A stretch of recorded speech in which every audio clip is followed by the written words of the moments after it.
Welcome to the show. I'm Kathy Ireland. Everybody needs socks, but function can sometimes outweigh style. One brand is evening things up with a line of footwear that's as fun to look at as it is to wear. Today, we're joined by Kelly Baugh, CEO and President of Four Bare Feet, to discuss how her family's successful brand grew from a single mother knitting socks to becoming a leading manufacturer and retailer of licensed and novelty socks. Welcome, Kelly. Thank you so much, Kathy. It's such a pleasure to be here. Well, Kelly, can you please tell us what Four Bare Feet is all about?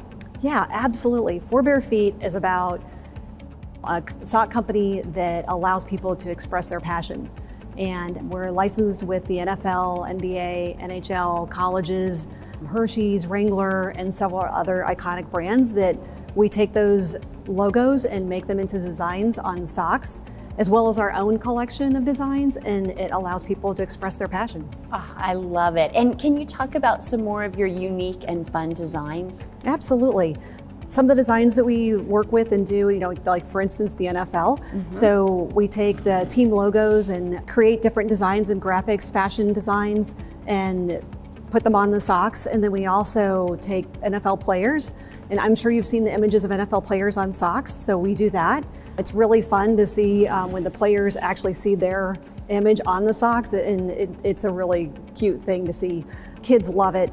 And then like Hershey's and pineapples and all different kinds of designs that are just so flavorful and fun. And Kelly, Four Bare Feet has a very moving original story. Can you please walk us through the history of this company, how it got started? My mom, Sharon Rivenbark, started the company back in 1984. My brother, Tim, at the time, he just turned 16 and was diagnosed with a rare brain tumor called tuberous sclerosis. And so they told my mom that he would end up mentally retarded and he would lose his ability for short-term memory. So they wanted her to have him stuff envelopes or basket weave 10 minutes a day. My brother had an IQ of over 150. He was a genius, varsity tennis, varsity track, and she obviously did not want to tell him that. So she was a school teacher, and instead we lived in a tiny little resort town in Brown County, Indiana. And she decided to open a 10 by 15 retail store. And she found an old antique banner knitting machine, sock machine out of the Carolinas, brought it up. And Tim was a genius, so he was able to run the machine and make socks, and we started making socks. So together Tim worked, and after school weekends, and mom helped, and I always helped, of course, and it grew from there. Wow, what an amazing story. What did Four Bare Feet, what did it look like in those early years? Oh my gosh, controlled chaos. It was socks everywhere. We had socks in the living room, shelves that we built in the living room, socks at the end of my bed. I would kick them over in the middle of the night and wake up every day for school and have to pick up all the socks. They were even in the oven, believe it or not. So any place you could stick a box of socks, we had storage in the house, and then we grew from there, and then outgrew that facility, and then rented another place and outgrew that, and just continued with the growth. Well, Kelly, let's talk about the evolution of the brand. What were some of your first designs like? Oh, they were very basic. So back then, the technology just wasn't there. So like little teddy bear designs and like little apples and really cute novel designs. If it was a basic, simple graphic, we were able to do it. And then as things progressed, technology obviously has evolved. And now we can do really graphically oriented, pretty unique works of art on socks. And Kelly, Four Bare Feet has actually grown from a small family enterprise to a company with NFL licensing. Can you talk about that? Yeah, super exciting. And when we were starting in the business, we did our own collections of socks, and so they're easily stolen, taken, copied. And so when we did the colleges, we found that people couldn't do that. So then we expanded into NFL, NHL, NBA, et cetera. And in doing so, kind of an interesting story is the NFL actually, you could back then sell to the actual team. Even though you couldn't sell other retailers with NFL, you had to be licensed. So I had called on Bill Priakis at the Dallas Cowboys, and he was the buyer at that time, and then became president of Dallas Cowboys merchandising. And he actually gave us our first order for an NFL team and then helped mentor me and help us get our NFL license, which was phenomenal. And then one of the big things was JCPenney, simply for sports back then. So to become a vendor of JCPenney was just a phenomenal thing. And when I wasn't even old enough to rent a car, I went down and called on them and we got our vendor number, and then they also helped us get our license. So it was such a partnership and people that help you in the industry, and it's just amazing with all the support that you get.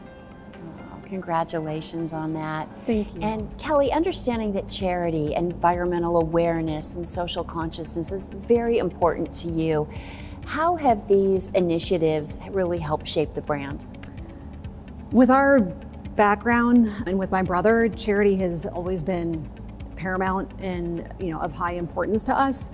So with the socks, every year we always pick different charities and organizations that we support. So there's the veterans and homeless shelters within the school corporations around us, all the counties. We give 6 pair of socks to every child on the needs list. And then this year, super exciting, we are doing a charity in conjunction and collaboration with the NFLPA and NFL players. So it's called 32. So it's 32 teams, 32 socks, and one player from each team is working in collaboration in designing a sock for their charity. So the sock will go up on auction, so it's online, and you can bid and win that sock, and then 100% of the money goes to the charity of the player's choice. So it's really inspirational to see what some of the players do on their off time and how they are just such icons, not only out on the field, but in the community as well. Well, my high school is very low funded when it comes to the football program, and a lot of guys are not able to play. A lot of guys are not able to get cleats. A lot of guys are not able to, get the equipment they need to be successful on the field. And when that happens, given those guys' situation, that also leads them not to be successful in the classroom either. Because I know for me personally, playing football in high school actually helped me focus in the classroom more because I wanted to play. And I wanted to be on the team, and I wanted to be a part of something great. Whether we won or lose, I just wanted to be a part of something bigger than me. And that pushed me to be better in the classroom, but that also starts with the funding. No kid wants to be on the field with no cleats, and no kid wants to be on the field and they can't have a jersey. So that's what I feel like this is really important. 27 is actually the number I wore in college the last 2 years of my career there, and black and red, so we actually switched colors. So not really switched colors, but I feel like they added more black to the color scheme as I started getting in my later years, and I always loved the black and red combination. But yeah, so that's the reason why I did it, and the actual name is 27 Savage. And Savage is more so a mentality you gotta have when you take the field, and especially the position I play. Like it's a man's game in there. You can't just do it just to do it. Like you really have to have something to you to play that position. So that's kind of how I came up with this design. So that it looks really, really mean. Like I really like it. I really like it. Kelly, you actually have an eco line too, is that right? We do, yeah. A sustainability program is really critical, especially in today's environment. Right. So we manufacture a lot of our socks with recycled products, as well as bamboo, recycled cotton, and various other items. And then also within that, having a program, we're members of the Fair Labor Association and EcoVadis, as well as ESEP. So we audit throughout all of our factories, and human rights are so critical and so important. So we make sure that everything is audited, and we work with the colleges to ensure that all of those measures are there and in place, and that we uphold the highest standards. Kelly, is the brand offering any new products in addition to its line of socks? Absolutely, always. So we're so excited. We have a new program called Dynamic, and that's the program we're actually launching with the NFL players, so that we can actually take socks and do any design, and then we can even do as little as 1 pair. So it really offers an opportunity to do like bulk production as well as customization, so that I could actually do modern living socks and get you a pair. Love it. Yeah. And then we're also doing another product line called Bug Armor, which is really exciting because it actually repels insects. So ticks like Lyme disease, fleas, chiggers, any kind of insect. Right. So it lasts up to 100 washings and repels insects. They're amazing. Use them myself, because anytime I travel and go out in the woods without them, I regret it, because they really work. And we're also launching that into other products like blankets and beanies and various other items that it would make sense to have protective gear. Oh, Wow, that's awesome. And before the show, Kelly, you shared some of the personal hurdles your family has been through since the company's inception. But one thing holds true, that you persevered. So where do you gain your inspiration? I would have to say family. Family and our work family, our team at For Bare Feet. When you have a phenomenal team behind you, then you don't want to let them down. You always excel and you work harder to make sure that you don't disappoint. And they also support you and give you that confidence to go out and get it done.